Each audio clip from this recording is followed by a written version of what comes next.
So రీసెంట్గా ఎన్నో video channels లోపల ఈ సిగ్నేచర్ స్టూడియో అన్నది కూడా ఒకటి మోస్ట్లీ రిలీజియస్ డిబేట్స్ అవి చేస్తుంటారు.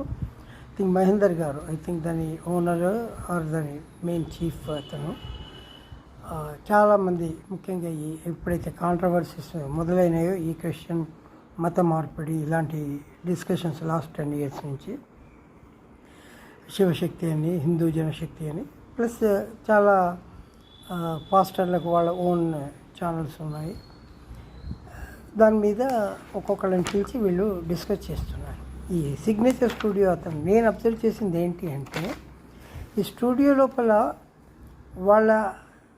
వీళ్ళు ఈ మహేందర్ కానీ వాళ్ళ ఇంకో జర్నలిస్ట్ యాంకర్స్ కానీ వాళ్ళు హిందువులని చెప్పుకుంటారు.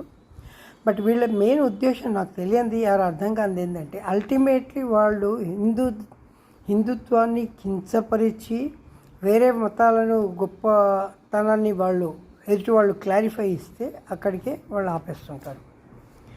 వీళ్ళు ఏదో మాట్లాడుతుంటారు హిందుత్వాన్ని కించపరిచేదానికి కౌంటర్లు, కానీ వాళ్ళ కౌంటర్లో వాళ్ళ జ్ఞానం ప్రకారం ఏవీ సరిగా లేదు. ఇప్పుడు రీసెంట్గా ఒక 2 చూశాను. రీసెంట్గా అంటే పాతదే. ఒకటేమో సాంబశివరావు అనే ఒక పాస్టరు, అతను క్రిస్టియన్ కన్వర్టెడ్.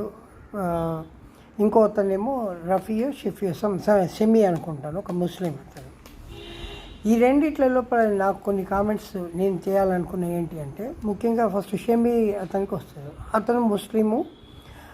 అతను ఈ హిమ్సెల్ఫ్ కాల్ ద సెక్యులర్, జై శ్రీరామ్ అంటాడు, భారత్ మాతాకి జై అంటాడు. ఎందుకంటే కొంతమంది పాస్టర్స్ జై శ్రీరామ్ అంటే కూడా అదొక బూత్ వర్డ్ లాగా, ముఖ్యంగా ముస్లిమ్స్ భారత్ మాతాకి జై అంటే భారత్ మాత కాదా అని, కొంతమంది భారత్ మాత జై, భారత్ పితామహి జై అని అట్లా ఏంటి అంటే ఒక ఇన్సల్టింగ్గా మాట్లాడుతుంటారు. ఇతను అన్నాడు.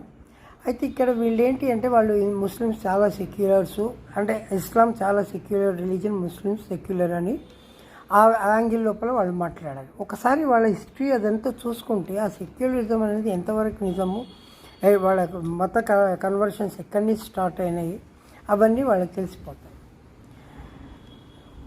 ఇస్లాం మతం స్టార్ట్ అయింది ఎట్లా, అది ఏ విధంగా స్ప్రెడ్ అయింది, అది సెక్యులర్ అని అంటే అన్ని మతాలు ఒకటే అని చెప్పేసి అయిందా, మా మతానికి సంబంధించింది లేకపోతే ఈ విధంగా కాకపోతే నేను బెదిరిస్తాను చంపేస్తాను అని ఉందా. ఇప్పుడు ఓవైసీ అని ఒక పొలిటీషియన్ కూడా ఈ విషయం లోపల ఒకటి అన్నాడు.